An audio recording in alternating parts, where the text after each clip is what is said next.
കേരളത്തിന്റെ സമാരാധ്യനായ മുഖ്യമന്ത്രി ശ്രീ പിണറായി വിജയനെ ലോക കേരള മാധ്യമ സഭയുടെ വേദിയിലേക്ക് ഏറെ ബഹുമാനത്തോടെ സ്വാഗതം ചെയ്യുന്നു.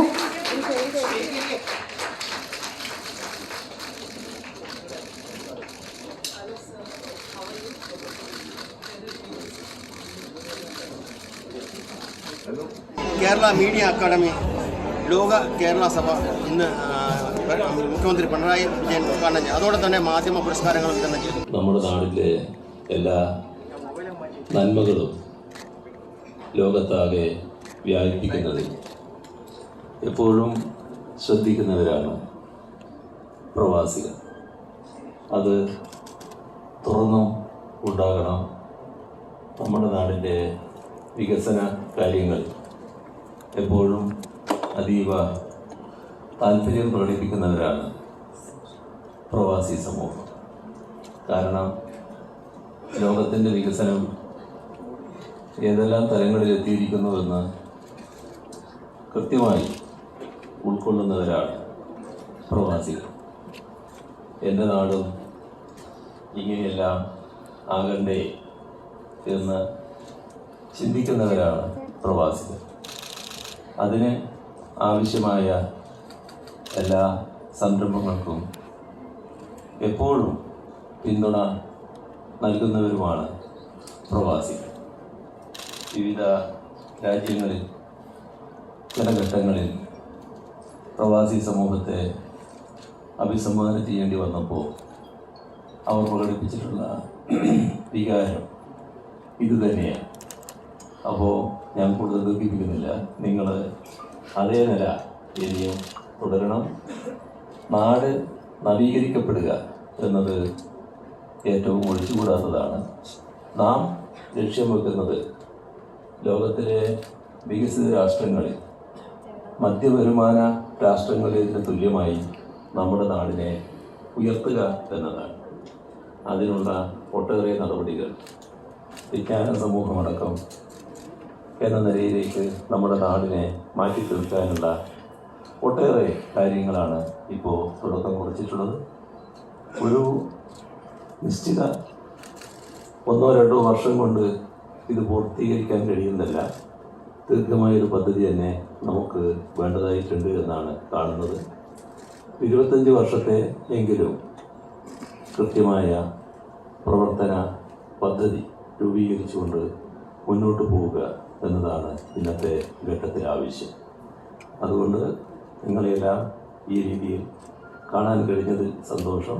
ചുരുക്കം വാക്കുകളെ സംസാരിക്കാൻ കഴിയുന്നുള്ളൂ എന്നത് ഒരു പ്രയാസമുണ്ടാക്കുന്ന കാര്യമാണ്.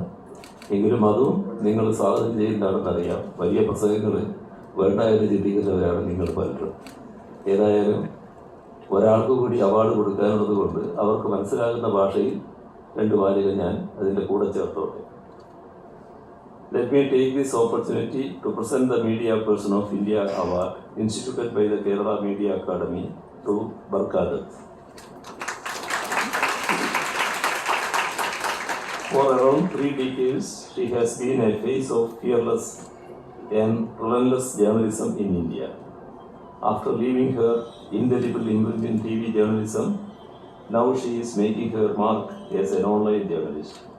She is also a newspaper columnist. It is an honor to present this award to Mrs. Dutt. Thank you. ഈ മീഡിയ സെമിനാറിൻ്റെ ഔപചാരികമായ ഉദ്ഘാടനം നിർവഹിച്ചതായി അറിയിച്ചുകൊണ്ട് അവസാനിപ്പിക്കുന്നു. നിങ്ങൾക്ക് ഈ പുരസ്കാരം ബഹുമാനപ്പെട്ട മുഖ്യമന്ത്രിയെ പുരസ്കാര സമർപ്പണത്തിന് ക്ഷണിക്കുന്നു. ഒപ്പം ശ്രീമതി ബർഖാദത്തിനെ ഈ പുരസ്കാരം കേരളത്തിന്റെ മുഴുവൻ സന്തോഷമായി ഈ പുരസ്കാരം ഏറ്റുവാങ്ങാൻ ശ്രീമതി ബർഖാദത്തിനെയും ക്ഷണിക്കുന്നു.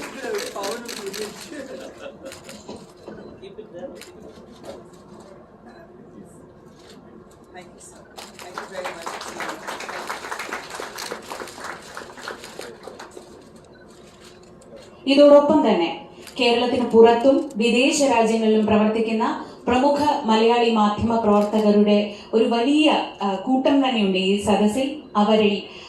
അവരെ ഈ വേദിയിൽ വെച്ച് മുഖ്യമന്ത്രി ആദരിക്കുകയാണ്. അവരെ ഓരോരുത്തരെയായി ഈ വേദിയിലേക്ക് ക്ഷണിക്കുന്നു. Please be seated madam. മറ്റ് മാധ്യമ പ്രവർത്തകരെ ആദരിക്കുന്ന ചടങ്ങാണ്. നമ്മുടെ അഭിമാനമായ ഈ മാധ്യമപ്രവർത്തകരെ വലിയ കയ്യടിയോടെ തന്നെ വേണം സ്വീകരിക്കാൻ.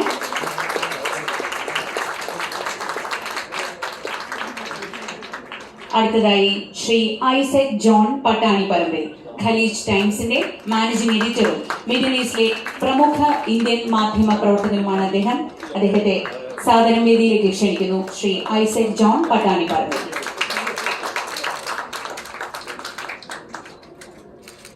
അടുത്തതായി ശ്രീ ജോസി ജോസഫ്, ഡൽഹിയിൽ ജോസഫ്.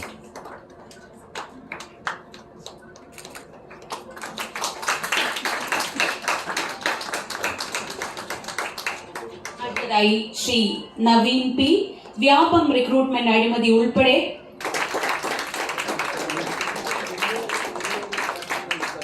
നവീൻ പി. അടുത്തത് ശ്രീ ബിൻസൽ, ശ്രീ രമ നാഗരാജൻ, ടൈംസ് ഇൻസൈഡ് ഗ്രൂപ്പിന്റെ സീനിയർ എഡിറ്ററാണ് രമ നാഗരാജൻ. ഹിന്ദുസ്ഥാൻ ടൈംസിന്റെ പ്രിൻസിപ്പൽ കറസ്പോണ്ടന്റായും പ്രവർത്തിച്ചിട്ടുണ്ട് ശ്രീമതി രമ നാഗരാജൻ.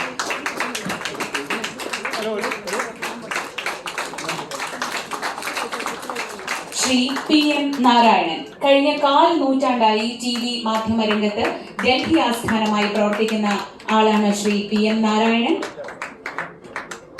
ശ്രീ PM നാരായണൻ.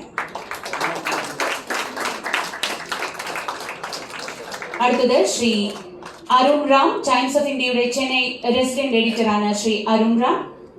ശ്രീ ബംഗളൂരു ആസ്ഥാനമായി പ്രവർത്തിക്കുന്നു ശ്രീമതി ധന്യ രാജേന്ദ്രൻ. ശ്രീമതി ധന്യ രാജേന്ദ്രനാണ് ഇപ്പോൾ പുരസ്കാരം ഏറ്റുവാങ്ങുന്നത്. വാഷിംഗ്ടൺ എന്നിവിടങ്ങളിൽ 2 പതിറ്റാണ്ട് കാലത്തെ ടെലിവിഷൻ ജേർണലിസം പരിചയ സമ്പന്നതയുള്ള വ്യക്തിയാണ് ശ്രീ ജോസഫ് ജോൺ. ഇപ്പോൾ അദ്ദേഹം അൽ ജസീറയിലാണ് വർക്ക് ചെയ്യുന്നത്.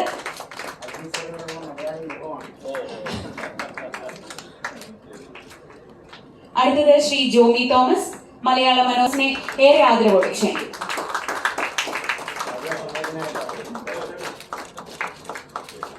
അടുത്തത് ശ്രീ ഉല്ലേഖ് NP, ഡൽഹി ആസ്ഥാനമായി പ്രവർത്തിക്കുന്ന മാധ്യമ പ്രവർത്തകനാണ് Shri Ullekh. The Economic Times, Mint, India Today എന്നിവയിൽ പ്രവർത്തിച്ചു Shri Ullekh NP.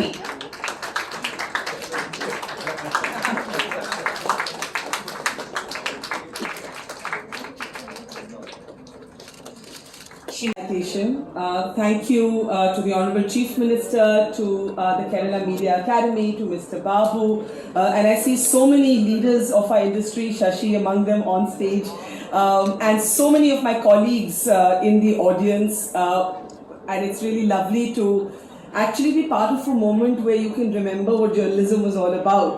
I think we're going through days when we kind of forget that, and we don't even recognize sometimes the image that looks back at us from the television screens. I'm very honored to receive this award, not just because, quite honestly, every validation feels good, but also because I think that it is an acknowledgement of the fact that there is still room for grassroots reportage. We're constantly told that audiences don't have the attention span, that audiences only want to read or watch what pertains directly to their socio-economic reality. And I think that the last 2 years, for me at least, a lot of people said, is this Barkha 2.0? And I always say, as I wrote in a book that I just wrote on reporting the pandemic also, that actually this is Barkha 1.0, and somewhere along the way, I think even I forgot why I had become a journalist. One got lazy, one got too comfortable. I think if a journalist gets too comfortable, yes, it's great that I could perform maybe 6 out of 10 on autopilot, but it made me stop pushing myself.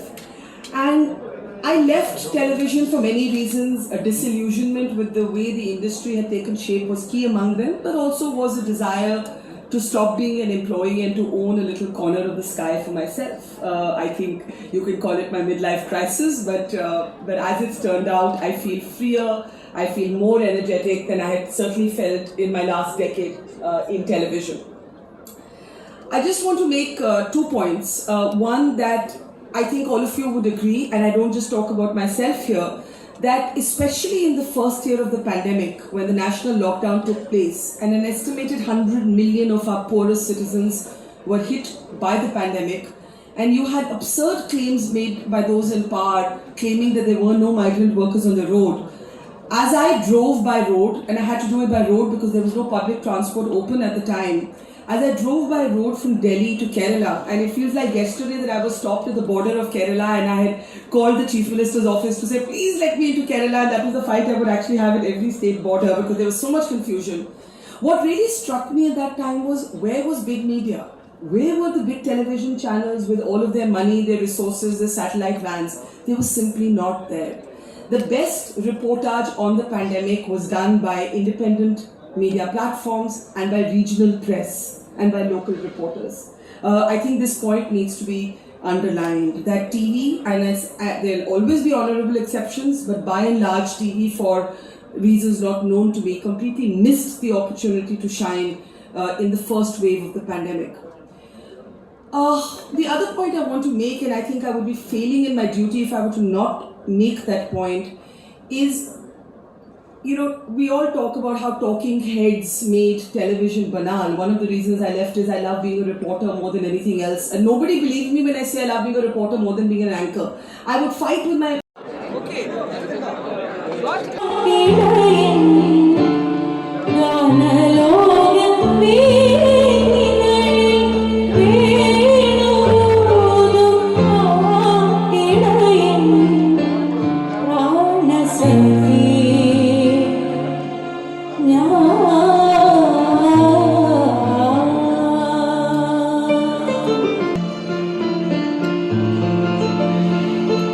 ഒരു കരിമുട്ടിൻ്റെ കഥയാണു നീ, ഒരു വീണപ്പൂവിൻ്റെ കഥയാണു ഞാൻ.